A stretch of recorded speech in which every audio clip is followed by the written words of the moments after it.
ధర్మరక్షణ కోసం రాక్షస సంహారణకై శ్రీ మహావిష్ణువు ప్రతిసారి భూమి మీద అవతరిస్తూనే ఉన్నారు. అయితే శ్రీ మహావిష్ణువు దశావతారాల గురించి ఎపిసోడ్ వైజ్ గా ప్రతి అవతారం యొక్క సంపూర్ణ చరిత్రను, ఆ అవతారాల యొక్క ఉద్దేశాన్ని క్లుప్తంగా తెలుసుకుందాం. ఈ దశావతారాల్లో మొట్టమొదటిది మత్స్యావతారం. కానీ మత్స్యావతారం గురించి ఎవ్వరికీ పూర్తిగా తెలియదు. మత్స్య పురాణంలో ఈ మత్స్యావతారం యొక్క కథ ఇంకా దాని గురించి చాలా రహస్యాలు ఉన్నాయి. ఈ అవతారంలో విష్ణు ఒక పెద్ద జలప్రలయం నుంచి ప్రపంచాన్ని రక్షించడానికి చేప రూపంలో వచ్చారు. సృష్టికర్త అయిన బ్రహ్మదేవుడు కేవలం పగటిపూట మాత్రమే విశ్వాన్ని నిర్మిస్తారు. రాత్రి అవ్వగానే యోగ నిద్రలోకి వెళ్లిపోతారు. ఆయన మెలకువగా ఉన్నప్పుడు సృష్టించిన సృష్టి అంతా ఆయన నిద్రపోగానే మహాప్రలయం వచ్చి మొత్తం అంతమైపోతుంది. ఆ మరుసటి రోజు బ్రహ్మ నిద్రలేచి మళ్లీ సృష్టించడం మొదలు పెడతారు. రాత్రి అవ్వగానే అంతా మళ్లీ నాశనం అయిపోతుంది. అదేంటి, ఆయన సృష్టించిన సృష్టి మొత్తం ఒక్క రోజులోనే నాశనం అయిపోతే మనుషులందరూ ప్రాణాలతో ఎలా ఉన్నారు అనే డౌట్ మీకు రావచ్చు. బ్రహ్మ జీవితంలో ఒక రోజు అంటే మానవ జీవితంలో 432 కోట్ల సంవత్సరాలు. ఈ ఒక్క రోజునే కల్పమని పిలుస్తారు.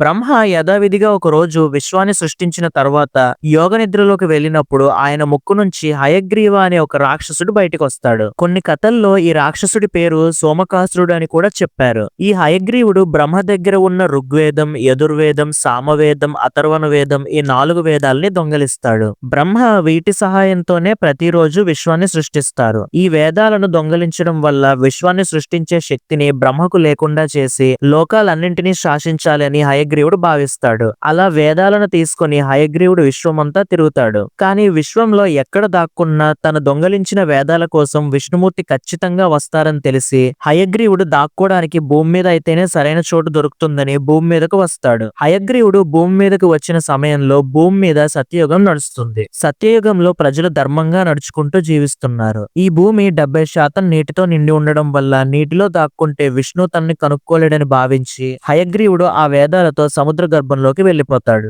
ఇంతలో దేవతలందరూ కలిసి వేదాలు దొంగలించబడ్డాయని విష్ణువుని సహాయం అడుగుతారు. అయితే ఈ హయగ్రీవుడు పూర్వం బ్రహ్మకు ఘోర తపస్సు చేసి తన దేవతల చేత కాని అసురుల చేత కాని చావకుండా వరాన్ని పొందుతాడు. ఇంకా శ్రీ మహావిష్ణువు హయగ్రీవుణ్ణి విశ్వమంతా వెతుకుతారు. కానీ అతను ఎక్కడా కనిపించకపోవడంతో భూమి మీదే దాక్కుని ఉండొచ్చని శ్రీ మహావిష్ణువు భూమిని చేరుకుంటారు. ఇదే సమయంలో భూమి మీద కొద్ది కొద్దిగా ధర్మం గతి తప్పుతూ ఉంటుంది. అయితే అదే సమయంలో సత్యవ్రతుడు అనే రాజు ధర్మబద్ధంగా రాజ్యాన్ని పరిపాలిస్తూ ఉంటాడు. అతడు విష్ణువుకి పరమ భక్తుడు. ఎప్పటికైనా సరే తన జీవితంలో ఒక్కసారైనా విష్ణువుని చూడాలి అని అతను జీవిస్తుంటాడు. విష్ణుమూర్తి తన దివ్య దృష్టితో హయగ్రీవుడు సముద్ర గర్భంలో దాక్కున్నాడని తెలుసుకుంటారు. కానీ విష్ణువు ముందు హయగ్రీవుని దగ్గరకు వెళ్లకుండా తన పరమ భక్తుడైన సత్యవ్రతునికి తన దర్శనమిద్దామని భావిస్తారు. అదే సమయంలో సత్యవ్రతుడు సంధ్యావందనం చేస్తూ దేవతలకి సముద్రం నీరు అర్పిస్తూ ఉంటారు. అలా సముద్రంలోంచి తన దోసిలితో నీళ్లు తీయగా తన చేతిలో ఒక చిన్న చేప పిల్లను చూస్తాడు.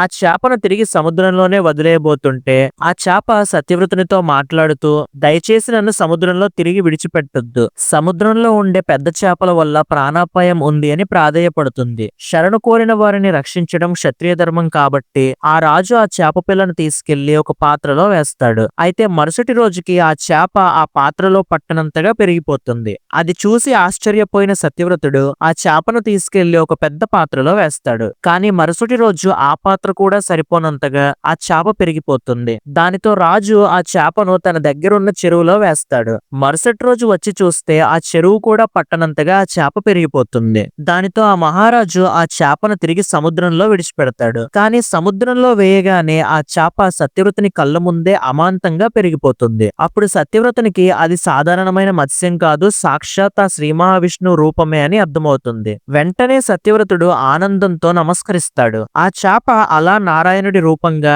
సగం చేప సగం మనిషిలాగా ఒక విచిత్రమైన రూపంలో దర్శనమిస్తుంది. అలా విష్ణుమూర్తి సత్యవ్రతునితో మాట్లాడుతూ, ఈ యుగం ముగిసే సమయం వచ్చింది. మరికొన్ని రోజుల్లో వరదలతో భారీ జలప్రలయం వచ్చి ఈ భూమి మొత్తం నీళ్లలో మునిగిపోతుంది. కాబట్టి నేను నీకొక దైవ కార్యాన్ని అప్పగిస్తున్నాను. చాలా శ్రద్ధగా నిర్వర్తించాలి అని చెప్పి నువ్వొక నౌకని నిర్మించి ఆ నౌకలోకి భూమండలంలో ఉన్న అన్ని రకాల విత్తనాలను, అన్ని రకాల జీవులను, ఒక ఆడ ఒక మగదాన్ని తీసుకుని రా. అంతేకాకుండా మహర్షుల్ని, ఈ భూమి మీద సత్యంగా బ్రతికిన మంచి వాళ్ళని, ముఖ్యంగా మర్చిపోకుండా వాసుకిని కూడా ఆ నౌకలో ఎక్కించు అని చెప్పి వరదలు వచ్చినప్పుడు అందరూ ఆ నౌకలోకి ఎక్కి సురక్షితంగా ఉండండి. నేను చేయవలసిన కార్యం ఒకటి ఉంది. దాన్ని పూర్తి చేసి వచ్చే వరకు మీరు జాగ్రత్తగా ఉండండి అని ఆదేశించి విష్ణు మత్స్యావతారంలో సముద్ర సముద్ర గర్భంలోకి వెళ్లిపోతారు. వెంటనే సత్యవ్రతుడు తన రాజ్యంలో పని వాళ్ళందరినీ ఒక చోట చేర్చి ఒక పెద్ద నౌకని నిర్మించడం మొదలు పెడతాడు. సముద్ర గర్భంలో హయగ్రీవుడు ఒక ప్రదేశంలో వేదాలను దాచిపెట్టి వాటికి కాపలాగా ఉంటాడు. అక్కడికి చేరుకున్న విష్ణుమూర్తి ఒక పెద్ద చేప రూపంలో మారి హయగ్రీవుడు వైపు కోపంగా వెళ్తూ ఉంటారు. దూరం నుంచి ఏదో వస్తుందని గమనించిన హయగ్రీవుడు అటువైపు చూడగానే ఒక పెద్ద చేప తన వైపుగా వస్తుంది. ఎప్పుడూ చూడనంత పెద్ద చేప తన మీదకు దాడి చేయడానికి రావడంతో హయగ్రీవుడు వేదాలను తీసుకుని అక్కడి నుంచి తప్పించుకోవడానికి ప్రయత్నిస్తాడు. కానీ అంతలోనే విష్ణువు హయగ్రీవుడి నుంచి వేదాలను విడిపిస్తారు. దానితో హయగ్రీవునికి ఆ చేపకి ఒక పెద్ద యుద్ధం జరుగుతుంది. ఆ యుద్ధం అలా రోజుల తరబడి కొనసాగుతూనే ఉంటుంది. ఒకవైపు భూమి మీద సత్యవ్రతుడు నౌక నిర్మాణం పూర్తి చేస్తాడు. విష్ణుమూర్తి ఆదేశించినట్టుగానే సత్యవ్రతుడు అన్ని రకాల విత్తనాలను, అన్ని రకాల జంతువులను ఒక ఆడ ఒక మగ జతగా ఉంచి అందరు మహర్షులను, వాసుకిని అందరినీ తన రాజ్యంలో భద్రంగా ఉంచుతాడు. ఇంతలో మహాప్రలయం మొదలవుతుంది. అందరూ శ్రీ మహావిష్ణువు రాక కోసం ఎదురు చూస్తున్నారు. కానీ పరిస్థితి చేయి దాటిపోతున్న విష్ణు ఇంకా రాకపోవడంతో అందరూ ఆ నౌకలోకి ఎక్కి వరదల నుంచి తప్పించుకొని నీటిలో తేలుతూ ఉంటారు. ఆ వరదలు విపరీతంగా పెరిగి ఎక్కడా కూడా భూమి అనేది లేకుండా మొత్తం నీటిలో మునిగిపోతుంది. భయంకరమైన అలల విజృంభణకి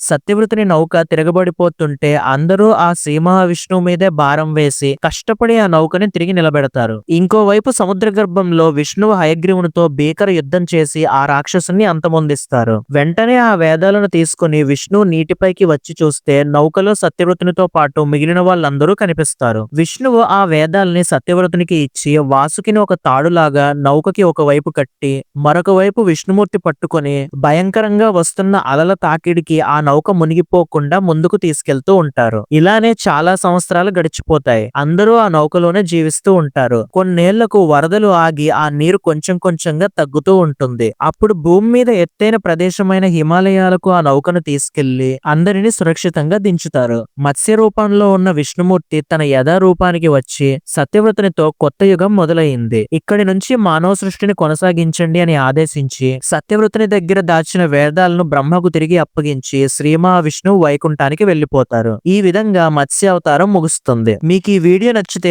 ఓం నమో నారాయణ అని కామెంట్ చేయండి. నెక్స్ట్ వీడియోలో శ్రీ మహావిష్ణువు రెండవ అవతారమైన కూర్మ అవతారం గురించి పూర్తిగా తెలుసుకుందాం. అప్పటి వరకు ఈ వీడియోని లైక్ చేసి సబ్స్క్రైబ్ చేసుకోండి.